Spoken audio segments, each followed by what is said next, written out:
My brother kicked Grandma out for his baby, but he didn't know about her hidden $47 million fortune that turned the tables forever. I still remember the exact vibration of my phone that morning, 5:37 a.m., a relentless buzz skittering across the nightstand like an insect escaping a trap. The room was still cloaked in that pre-dawn hush, the kind where the world holds its breath, and the only sounds are the faint hum of the heater kicking on and Evan's soft snores from the pillow beside me. I slapped at the screen without opening my eyes, mumbling a groggy hello into the void, expecting another scam call about extended warranties or that cousin who never mutes his group chats. "Tamara, it's Bruce from next door." His voice came through low and edged with something uneasy, like he'd rather be anywhere else. "Your grandma's sitting outside your gate. Been there about 20 minutes now. 2 suitcases with her. She's just sitting on the pavement." The words didn't land right at first. They hovered, fuzzy and unreal, like a half-remembered dream slipping away. I bolted upright, the sheets tangling around my legs, heart suddenly a drum in my chest. "Wait, what? You're sure it's her? Grandma Lorraine?" "I've waved to her at barbecues, Tamara. Gray coat, that silver bob. It's her. She hasn't budged." I ended the call mid-breath, already swinging my feet to the cold hardwood floor. Socks forgotten, I yanked on jeans and a hoodie, the zipper catching on my thumb, drawing a thin line of blood I barely noticed. Evan stirred, his voice thick with sleep. "Tam, what's going on?" "My grandma's outside, by the gate, in this cold." The words tumbled out, sharp and disbelieving. 30 degrees maybe? Less. Crisp enough to frost the windows, the kind of chill that seeps into your lungs and stays. He was up in a flash, no fumbling, just pure motion. We threw open the front door, and the night air hit like a slap. Raw, metallic, carrying the faint scent of damp earth from last night's rain. There, under the sodium glow of the street lamp, sat Grandma Lorraine, 75 years etched into every line of her face, folded onto the concrete like she'd been placed there by accident. Her thin wool coat did nothing against the bite. Her hands, bare and knotted with arthritis, trembled in her lap, the shakes traveling up her arms in tiny, relentless waves. 2 battered suitcases flanked her, one navy vinyl from some long-ago trip to the Grand Canyon, the other a faded plaid thing that smelled of mothballs even from here. No tears streaked her cheeks, no frantic waving, just that fixed stare at the ground, as if the cracks in the pavement whispered secrets only she could hear. "Grandma!" The word escaped me like a plea. I dropped to my knees beside her, gravel biting through my jeans, and touched her shoulder. Ice. Pure, bone-deep cold, the fabric of her coat stiff and unyielding. "What in the world are you doing out here? Come on, let's get you inside." She didn't respond, not with words. Her eyes lifted slowly, cloudy with something deeper than exhaustion, resignation maybe, or the quiet acceptance that comes after too many battles lost without a fight. Evan was already retreating to the house, his footsteps thudding urgent on the porch, the door banging behind him as he cranked the thermostat to full blast and raided the linen closet for every blanket we owned. Together, we lifted her, me under one arm, Evan the other, her body light as a bird's, joints protesting with soft creaks that twisted my gut. I hauled the suitcases inside, their wheels scraping like accusations on the threshold. Tucked into the handle of the plaid one was a folded slip of paper, crisp and official-looking, its edges sharp against my fingertip. We eased her onto the couch, a fortress of fleece and quilts building around her small frame. Evan knelt, rubbing slow, steady circles on her back, his palm warm against the chill radiating from her skin. She sank into the cushions, eyes half-lidded, breath coming in shallow puffs that fogged the air slightly. I unfolded the note with fingers that wouldn't stop shaking. 4 words, typed in plain black ink, no signature, no flourish. We thought this best. Understand. My stomach plummeted, a free fall into ice water. My parents, this was their handwriting in action, their efficiency, their avoidance of mess.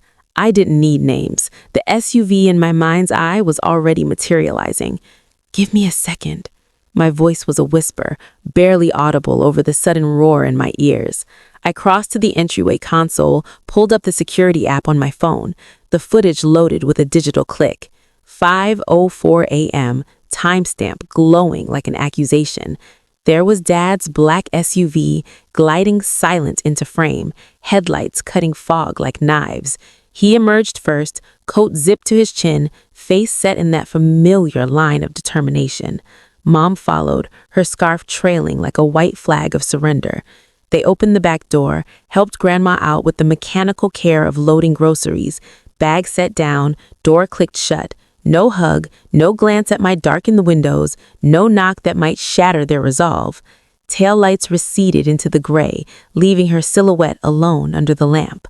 A weight settled then, not in my chest, but lower, something dense and unyielding, like wet cement pouring into my veins. This wasn't a mistake. This was deliberate, a serving.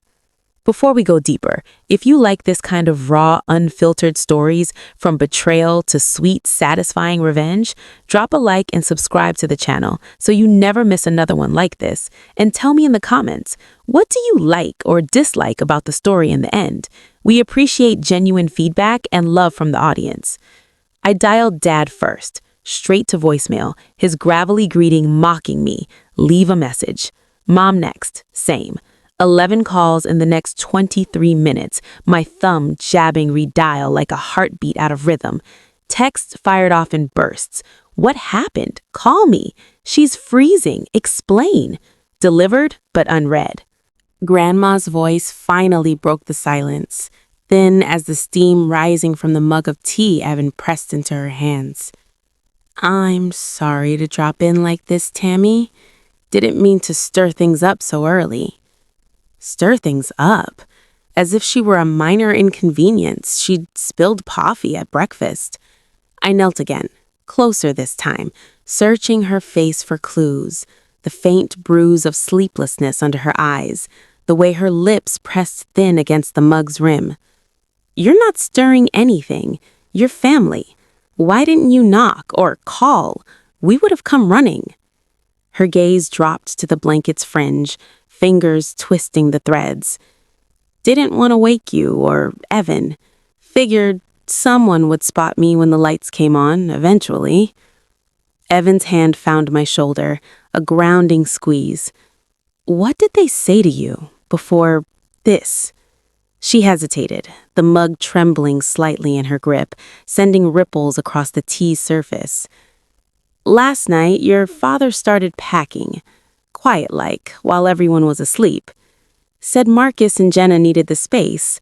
The baby's due any day now, and the house is bursting.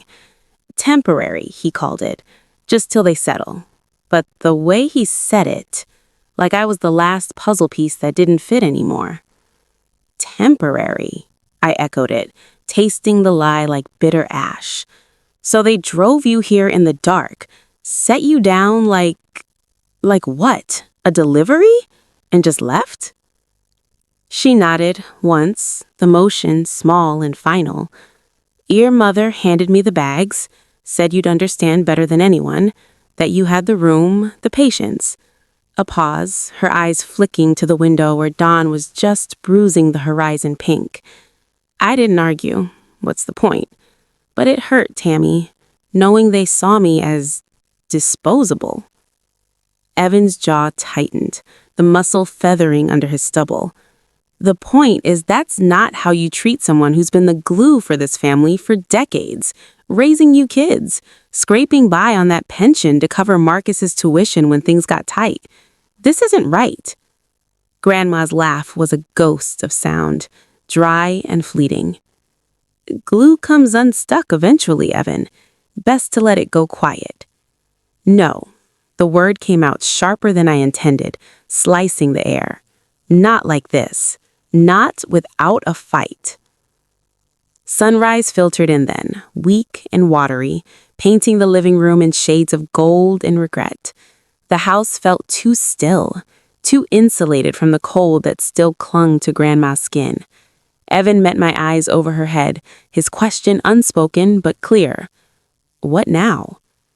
We're going over there, I said, the decision solidifying like frost on glass. Today. They don't get to rewrite this without facing it. Grandma's hand tightened on the mug. Tammy, I don't want a scene. Fights, they just leave more pieces. I know. I covered her free hand with mine, feeling the paper-thin skin, the faint pulse beneath. But you didn't start the breaking. They did.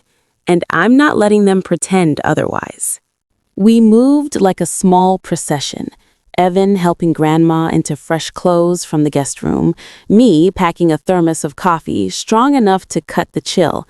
The drive to my parents' neighborhood took 20 minutes that felt like hours, the heater blasting futilely against the knot in my chest. Their street looked deceptively ordinary, cookie-cutter colonials with holiday lights still tangled in eaves, lawns dusted white. But there, in the driveway, squatted a white moving truck, its diesel engine rumbling low like a smug heartbeat. Movers in neon vests hauled boxes stamped baby and nursery, while Marcus stood beside the tailgate, arms loose, laughing at something Jenna said. His wife, 7 months along, hand on her belly, the picture of domestic bliss. Celebration. That's what it screamed. Fresh starts, new chapters, while the old one froze on my doorstep. I killed the engine 2 houses down, not from fear, but from the sudden certainty that proximity might snap something fragile in me. We walked the block slowly, Grandma's arm looped through mine, her steps measured and deliberate, like she was relearning the ground beneath her feet. The air smelled of pine from wreaths left over from Christmas, undercut by the faint exhaust from the truck. Marcus spotted us first, his head snapped up mid-laugh, grin evaporating like mist. Jenna's hand froze on her belly, color draining from her face. Through the bay window, I caught glimpses. Mom at the kitchen island, scrolling her tablet with a half-eaten bagel. Dad in his recliner, remote in hand, the TV murmuring stock tickers.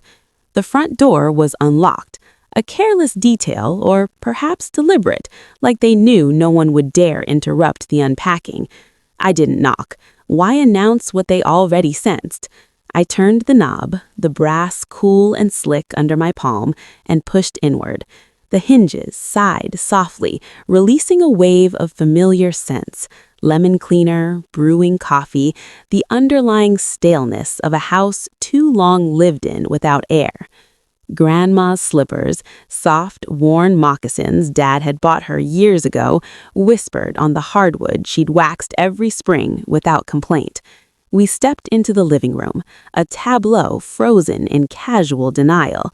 Dad looked up from his screen, eyes narrowing in that assessing squint he'd perfected when I was 10 and brought home a B instead of an A. Tamara. Not a question, just fact, laced with irritation. You left her at my gate. My voice came out even, almost conversational, but each word carried weight, like stones dropped into still water. 5:37 a.m., freezing, no call, no knock, like she was a package you couldn't be bothered to sign for. Mom set her mug down with a porcelain clink, the sound echoing sharper than it should. She sighed, long and theatrical, as if we were the ones inconveniencing her morning routine. Tamara, we're not hashing this out, not now. The house is full. Marcus and Jenna arrived today. The baby's room needs setting up. We had no choice. Her voice cracked slightly on the last word, eyes flicking to Jenna's belly, and for a split second I saw the fear there, not just inconvenience, but a bone-deep worry about the new life upending everything. It didn't excuse her, but it humanized the monster I'd built in my head. No choice. Evan echoed it from behind me, his tone quiet but threaded with steel. He stood slightly in front of Grandma, a subtle shield. A hotel? Airbnb for a week? Family friends? Anything but dumping her on concrete before the sun's up. Marcus sauntered in from the hallway, wiping his hands on a rag, his work boots leaving faint mud prints on the rug Grandma once steamed clean. He leaned against the archway, arms crossed, that easy charisma masking the opportunist underneath, the one who'd always landed on his feet while I clawed for solid ground. Why shell out for a room when we can crash here for free? It's family helping family, right? Come on, Tam, don't make this weird. He paused, glancing at Grandma, and his shoulders sagged just a fraction. Look, I know she helped with my tuition back then. I paid her back last year, remember? Check sent, cleared. But she's been off lately. That stove thing? We can't risk it with a kid around. Family. I let the word linger, turning it over like a coin worn smooth from too much handling. Family. Grandma scraped together your first semester's tuition, Marcus. Remember? Dad said budgets were tight, but she cashed in a bond from Grandpa's estate. No fanfare, just, here you go, son. And now she's the weird one. You label her a hazard and drive her across town in the dark? That's your calm? Mom waved a hand, manicured nails flashing like warning signs. We were doing her a favor, Tamara. You're settled, good job, space in that house of yours. She'll be better off. Less noise, fewer episodes. But her hand trembled as she said it, and she wouldn't meet Grandma's eyes. Dad rose then, slow and deliberate, his recliner creaking like old bones. Enough. Hard calls get made in families. We didn't toss her on the street. She's with you now. What's the problem? Evan's voice cut through, low and unyielding. The problem?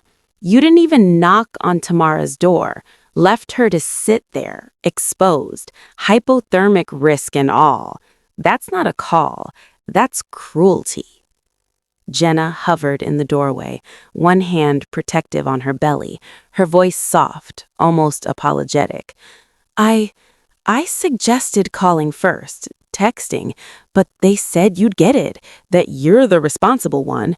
And honestly, with the baby coming, I was scared of the chaos. But this isn't right. Marcus snorted, a short bark of sound.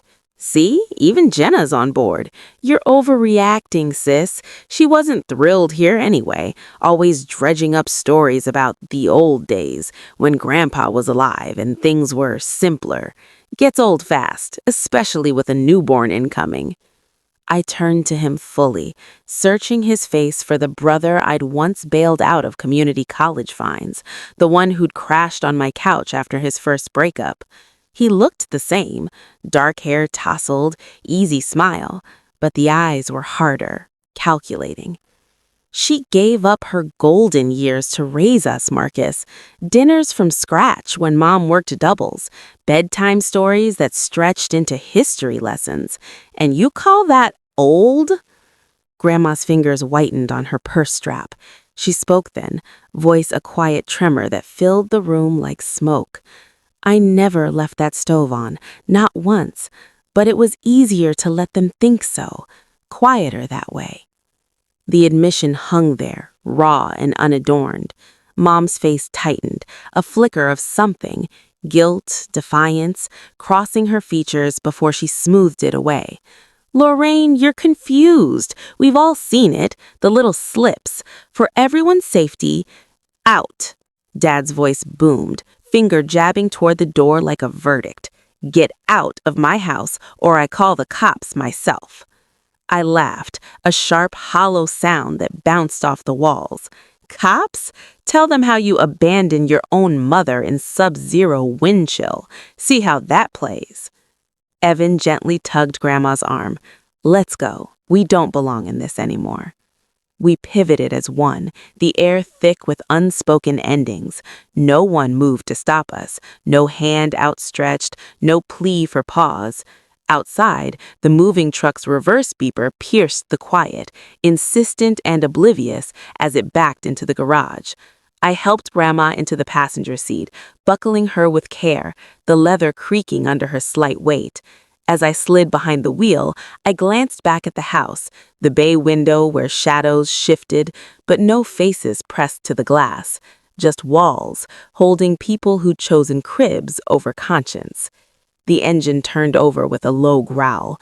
I'm filing a report, not a question, the words tasting like resolve. Elder abandonment, maybe more.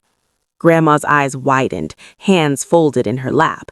Tammy, that'll splinter everything. Your father, he'll never forgive. Forgive? The engine pulled away smooth, the neighborhood shrinking in the rear view. They already forgave themselves for leaving you to freeze. If family mattered, they wouldn't have driven off without a backward glance. You ever feel that burn, the one where betrayal isn't a slap, but a slow carve? That's where I was, engine humming steady, but inside, a storm building, quiet and inevitable. The police station loomed at the edge of town, a squat brick building that smelled of stale coffee grounds and industrial cleaner the moment we pushed through the double doors. Fluorescent lights buzzed overhead, casting harsh shadows on linoleum floors worn shiny from too many pacing feet. I didn't sit in the waiting area, couldn't. Adrenaline still jittered my legs like live wires. Elder abandonment, I told the desk sergeant, voice pitched even, facts first. Financial exploitation angle, too. She's 75, arthritis, heart meds, left outside in 30-degree cold for nearly an hour. His eyebrows climbed, clipboard appearing like magic. He ushered us to a side office, beige walls, a single ficus drooping in the corner, and within minutes, Detective Harris arrived. Mid-50s, salt and pepper hair cropped close, eyes sharp as a hawk's, the kind that stripped lies before they formed. He shook hands firm, no small talk. Walk me through it, every detail. So I did. No embellishment, just the bone.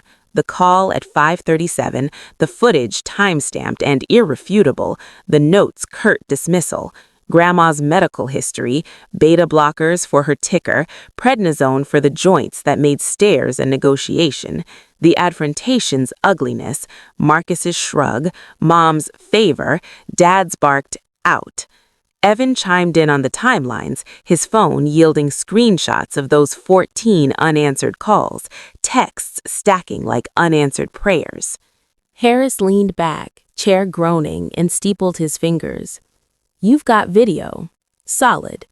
He glanced at Grandma, softening imperceptibly. Ma'am, any financial ties? They handling your accounts? She nodded, slow, the weight of years in the motion. Pension checks, 3 years now, deposited straight to their joint. Household help, they said. Groceries, bills, never saw receipts. His pen scratched notes, the sound like nails on my nerves. That's not help, that's siphoning. He picked up the desk phone, dialed quick.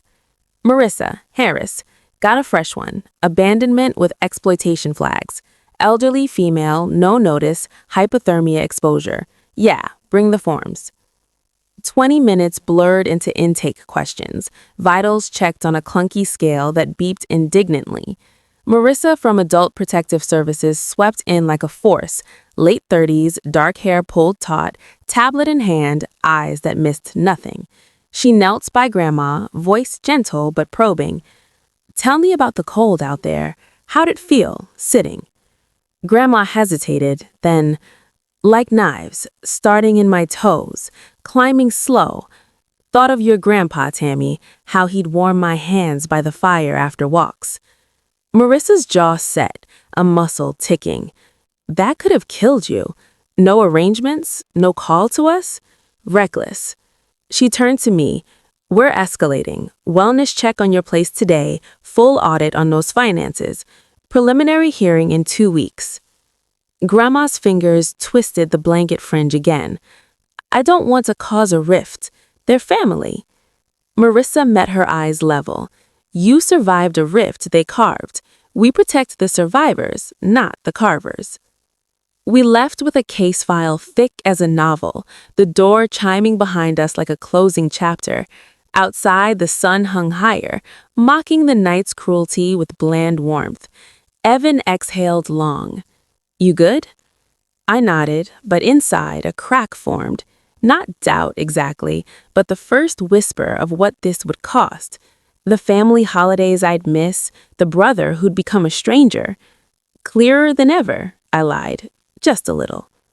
That night, I blocked their numbers, not in a rage, but methodically, each tap a reclaiming, screenshots archived, the voicemails piling from unknown lines. You're destroying us, ungrateful.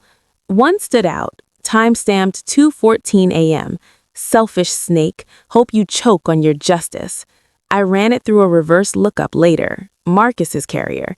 Not fuel for vengeance, just ledger entry. His charm had claws, always had.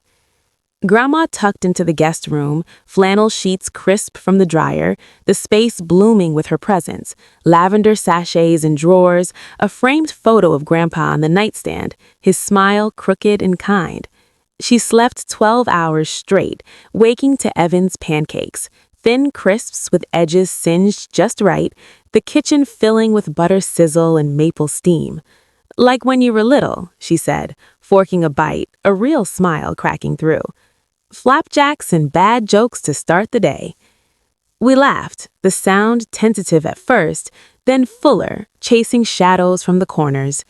Days blurred into routine, mornings with her herbal tea steaming pungent on the table, afternoons where she'd perch by the window, knitting needles clicking rhythmic like a metronome to forgotten tunes. One evening, as rain pattered the panes like impatient fingers, she set her needles down. They called me forgetful to keep me small, easier to take when you don't push back. I paused mid-stir, soup bubbling on the stove, her recipe, carrots diced fine, broth from bones simmered low. You let them? Why? Peace, Tammy. Sometimes silence buys more years than shouting. Her eyes sharp behind bifocals held mine. But you're shouting quiet. I see it.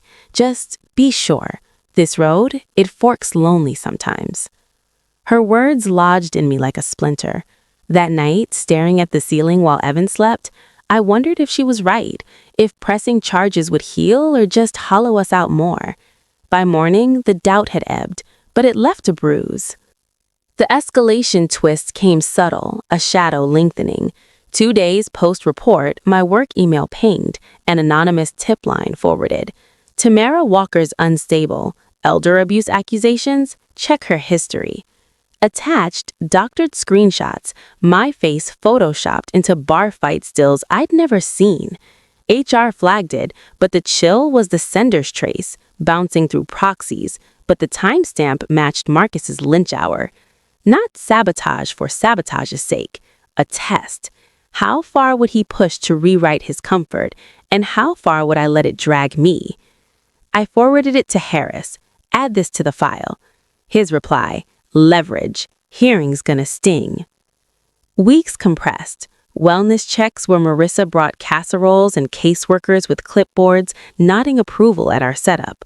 Grandma's color returned, cheeks flushing pink as she walked the block with Evan, her laughter carrying on crisp air.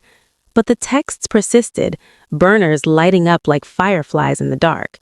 Regret this. Family's all you got. I collected them, a digital noose tightening. And in quieter moments, I'd catch myself scrolling old photos, Marcus at his graduation, Mom's arms around us all, wondering if I'd pushed too hard, if there was a version of this where we talked it out over coffee instead of courtrooms. Court day dawned brittle, sky a sheet of slate. The courthouse smelled of polished oak and anxiety sweat, benches hard as judgment.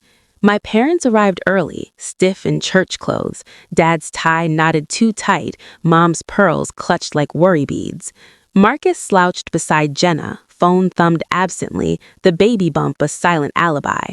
Grandma sat straight beside me, hands folded, a quiet fortress in floral blouse. Judge Harlan entered, gavel a sharp crack that silenced murmurs.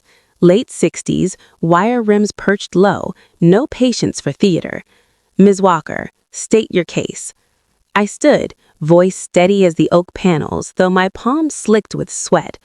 On December 12th at 5:04 a.m., my parents transported my grandmother, Lorraine Ellis, to my residence without notice or consent, left her on the public sidewalk in 28-degree weather, arthritic, medicated, for 45 minutes until discovered.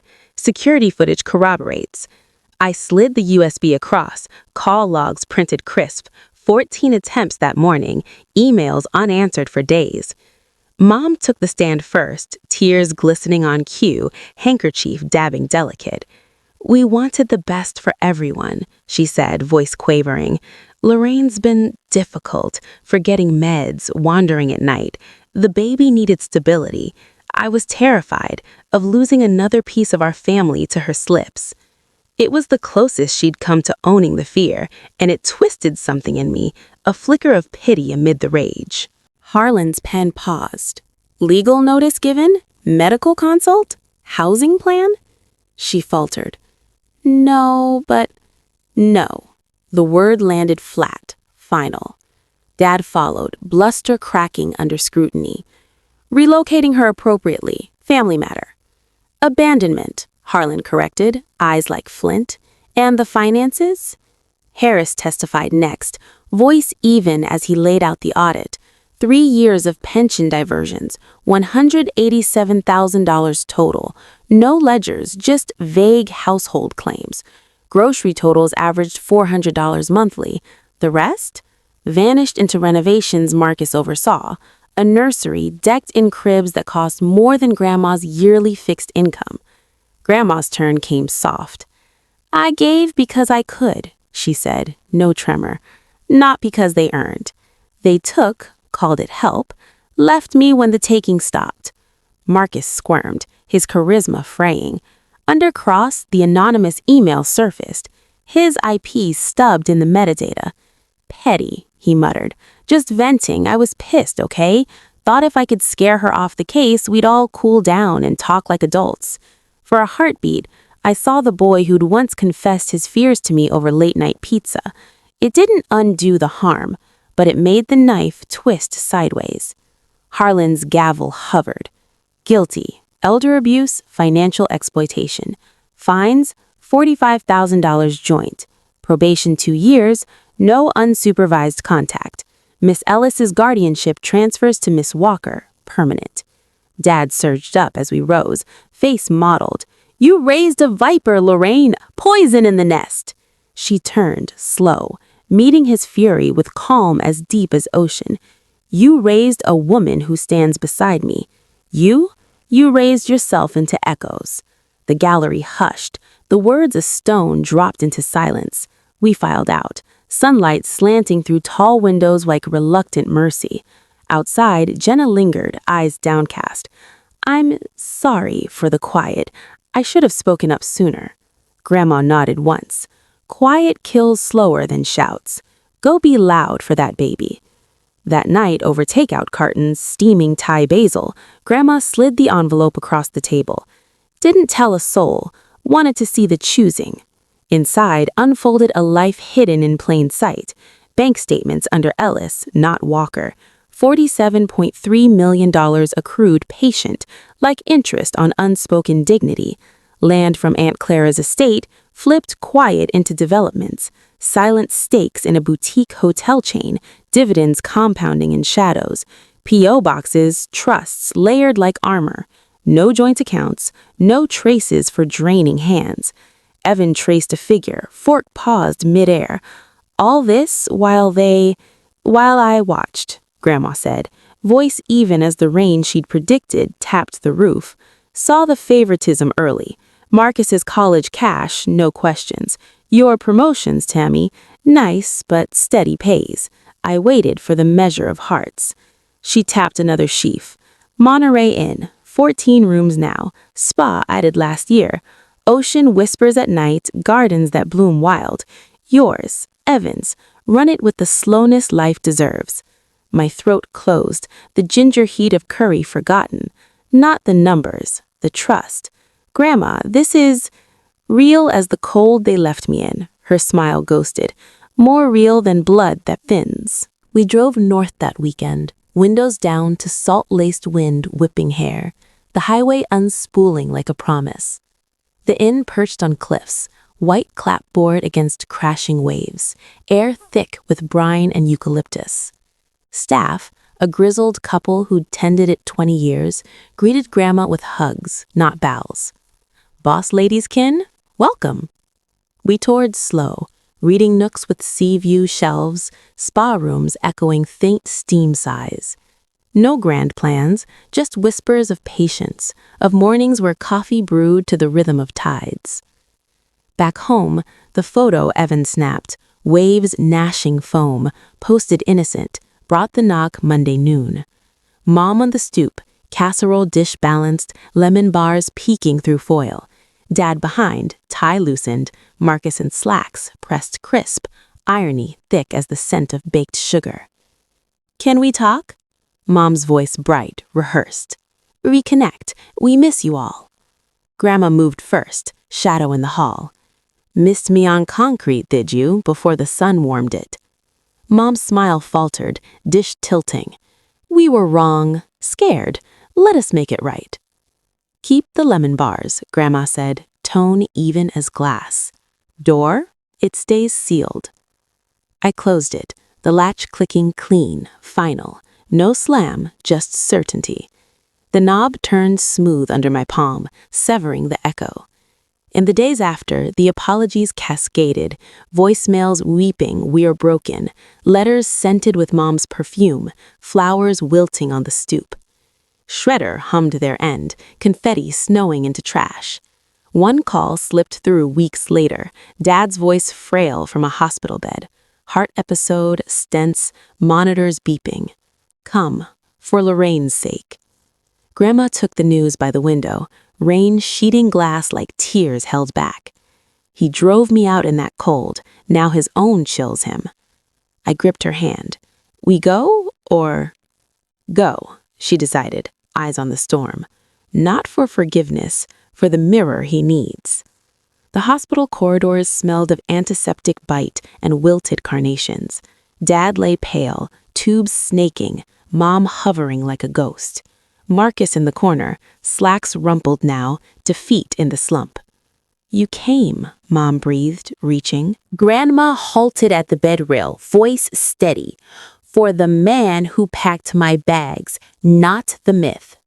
Dad's eyes fluttered open, machines whining soft. Lorraine, sorry, the baby, pressure. Pressure you chose, she said. No heat, just truth. I chose silence too long. Now my choices stand. He nodded weak, a tear tracking. Marcus shifted. Sis, the will, it's not fair. Fair. Evan's arm brushed mine, grounding. You shrugged at abandonment, traced sabotage emails. Fair left with her suitcases. We left as rain eased, wipers swiping arcs on the windshield. No hugs, no promises, just the quiet architecture of boundaries holding. Grandma claimed the porch that summer, evenings unfolding like her knitting, slow, deliberate. Dusk painted the sky bruised purple, fireflies winking lazy in the yard she'd seeded with wildflowers. Coffee steamed from her mug, chicory bitter and hot. Feels like planting after frost, she'd say, rocking gentle. Roots down, blooms up, no rush. We tended the inn weekends, drives with windows down, radio humming old jazz, salt crusting windshields, rooms filled slow, couples seeking whispers over weddings, writers chasing waves for words, humor wove in, Evan's first booking blunder, double rooming honeymooners who laughed it off with champagne toasts. A postcard from Marcus arrived once, baby photo enclosed.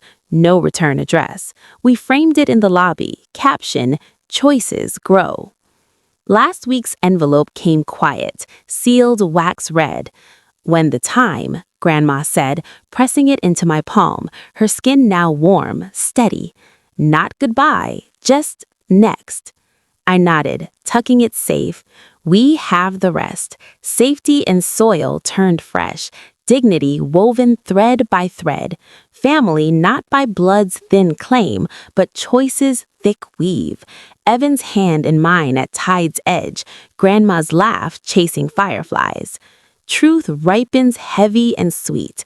Boundaries build the walls we live within. Doors we key ourselves. If you enjoyed this story, please leave your thoughts in the comments. We'd love hearing from you. Not subscribed yet? Subscribe to Her Next Chapter now and turn on notifications so you never miss our next raw revenge story.